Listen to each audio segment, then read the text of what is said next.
MashaAllah, that was very beautiful, a very beautiful recitation of the Holy Quran.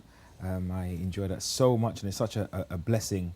And now we move on to the section of the dua with Brother Ibrahim. Assalamu alaikum, brother. How are you doing? Alaikum assalam wa rahmatullah. Alhamdulillah. How are you? Good. Alhamdulillah. Welcome to this show again. Thank you once again. Always a pleasure. Inshallah, today we're going to be talking about dua after Salah, Inshallah. which is obviously something that we've discussed previously. It's very important to sort of remember to to make dua after praying.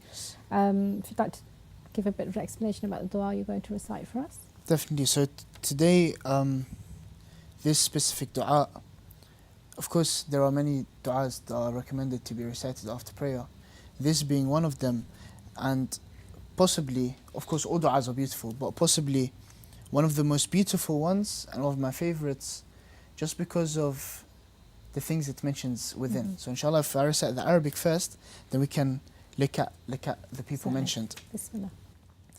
بسم الله الرحمن الرحيم اللهم صل على محمد وآل محمد اللهم أدخل على أهل القبور السرور اللهم أغن كل فقير اللهم اشبع كل جائع اللهم اكس كل عريان اللهم اقض دين كل مدين اللهم فرج عن كل مكروب اللهم رد كل غريب اللهم فك كل أسير اللهم أصلح كل فاسد من أمور المسلمين اللهم اشفي كل مريض اللهم سد فقرنا بغناك اللهم غير سوء حالنا بحسن حالك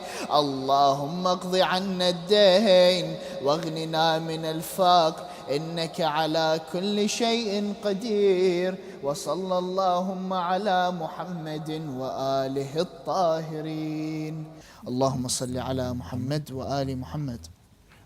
So, of course, the very first people it mentions is the inhabitants of the graves. So the very first thing is, it is asking Allah subhanahu wa ta'ala, "O Allah, grant them pleasure, grant them happiness for those who are within their graves." So the translation goes as follows: "O Allah, bring in pleasure to the inhabitants of the grave. O Allah, enhance all the poor ones. O Allah, satisfy all hungry ones. O Allah, provide all the naked with clothes. O Allah, help all those who are in debt by settling their debt. O Allah, relieve all the aggrieved ones. O Allah, help all the strangers to return home. O Allah, release all the prisoners. O Allah, rectify all the Muslims' affairs that are wrong. O Allah, heal all the ill ones. O Allah, fill in our poverty with your richness. O Allah, change our ill manners through your excellent manners. O Allah, help us settle our debts and save us from poverty. Verily, you have power over all things." And I think it's just beautiful. Yeah. You're starting off by making dua for all these people, and then you relate it back to yourself straight after. Is this a dua that's recommended any time, or is it particularly for the holy month of Ramadan? This is, in fact, a dua that is recommended to be recited after prayer generally. And like we said, within Ramadan, just because of the blessing of this month, there's just that extra thing to it. Yeah. I don't know, everything just has that extra thing to it. Even prayer, reciting Quran, it always has that extra thing to it. And I always say this, I'm not going to come here in front of the cameras and say, "Oh, do you know what?" No. When I come to want to open the Quran when it's not Ramadan, it's hard. It's hard. It's not as easy. Ramadan, I have that thing where it's like, do you know what? Yeah, I can open this Quran. Extra zeal. Yeah. Yeah. MashaAllah. Other than that, it's like, and the same thing goes with dua. But this dua captured my imagination because it's, in comparison to the others, there's a little twist on this one that is praying for others.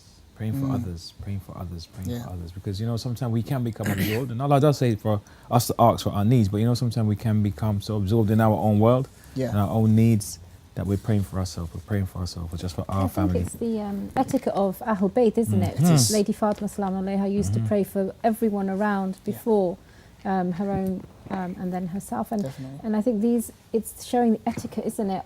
That think about all those people in need. And actually not just thinking about those, but think about how many do not have and that we have.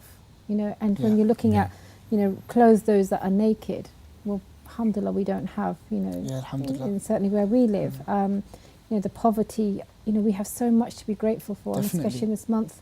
100%. And I think one of the most beautiful things about this month is the unity. And it doesn't matter which school of thought you may belong to, but when you see others, so for instance, Muslims, Muslim sisters, we're quite obvious with our hijab, and you all know that we're all fasting, you know, and it's such a beautiful feeling that you're in this collective worship with Allah. There's real power in that collectivity. Yes. 100%, real power in that 100%. collectivity. I think other people, religions don't understand, because a lot of other people of other faiths, you know, well, you know, Muslims fast, but there was fasting before the Quran was revealed. There's fasting before Muslims and stuff. I'm saying it's true. The Quran confirms that there was fasting before, but there's no religion I'm aware of now that's, you know, any revealed or any spiritual path where it's a collective fast for a month. There's nothing like that. And the power is of all. You can feel the spirituality in the society. You can 100%. feel it. Yeah, definitely, and especially when you go to Muslim countries, it's the feeling just intensifies. And you mentioned you've been in Ramadan in Najaf. Well, it was just the beginning. We left just before, unfortunately. Unfortunately, but I went 2 years ago, and I fasted the last 10 days in Najaf. So I got the istishhad of Imam Ali. I was in Najaf, and Layal al-Qadr. I was in Najaf, and it was just beautiful. It was just something else.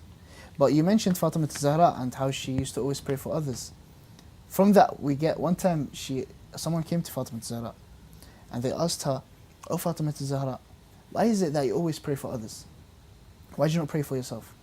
She said, "Have you not heard the hadith from my father, sallallahu alayhi wa alihi wasallam, in which he said, your neighbor before yourself?" The teachings of Ahlul Bayt, great examples, great akhlaq.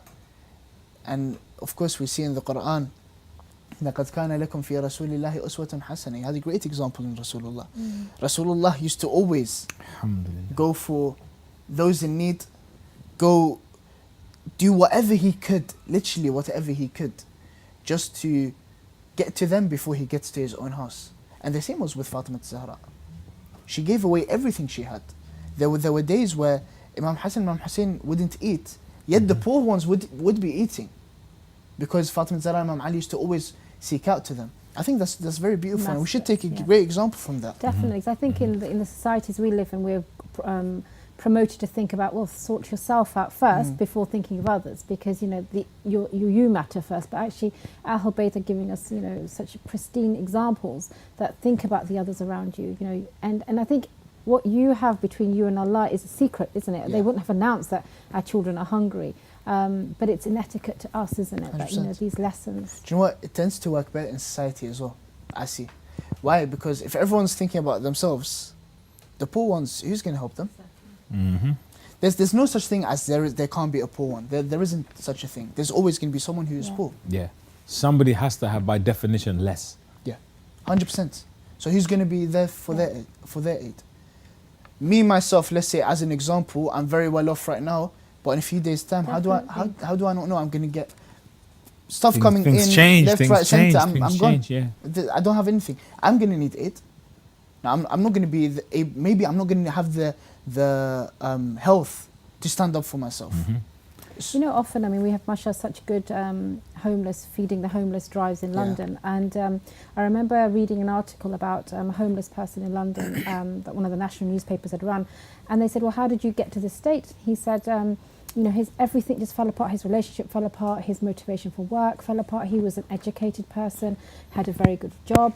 And suddenly he found himself like not having the will to live. And he said, I gave everything up because things just, you know, like a domino effect, broke. And there he was on the streets. And this wasn't somebody that was, you know, scrounging on drugs and, you know, had an awful upbringing. We just don't know what tomorrow may bring, right? We just don't know. Just like people that are in they say the believer shouldn't be hopeless, because even if you're in a tight jam or a difficult situation, you don't know what Allah has got for you, you know, to change that situation, to elevate you. And likewise, you know, those who are fortunate, we should just be humble, and not be arrogant, because that can be removed by Yeah. circumstances that we just don't know. Absolutely. about. Nothing is So, yeah. written forever, is it? Mhm. And often when you see people in difficult circumstances, they're, you know, even when we're saying, okay, fasting is difficult, it's not easy to be hungry for, you know, however many, 18, 19 hours.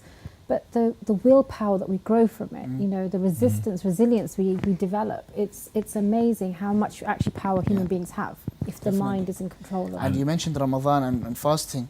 The thing is, one of the purposes of fasting is to actually feel the hunger of the poor ones. It's to actually feel the thirst of those who don't have anything to drink. Exactly. So then, Yeah. when you come and then you're in that state where you feel what someone else is feeling, yet with that you are making dua for all those who are in need. It just adds that spirituality effect. Yeah. And I think we've been Exactly. talking about that every single episode. The We spirituality. gain effect. some insight Yeah. of the less Definitely. fortunate, at least some. Definitely. At least Inshallah, unfortunately, that's all we've come to the end of the show. Jazakumullah It khair. just Go- goes so quick. literally That was flies very by. quick. And I just think from the dua that you recited, that something that we can sort of magnify in this month is perhaps to think about the ones that are less needy and you know, perhaps elevate ourselves by helping Inshallah, others. Amen. Inshallah. Inshallah, another episode, inshallah, we'll see you. Inshallah, Keep us in your Jazakumullah khair. du'as. Inshallah, likewise. Thank you so much. Jazakumullah khair. And next up we have Dua Maksumi discussing bad habits and Baraka pearls.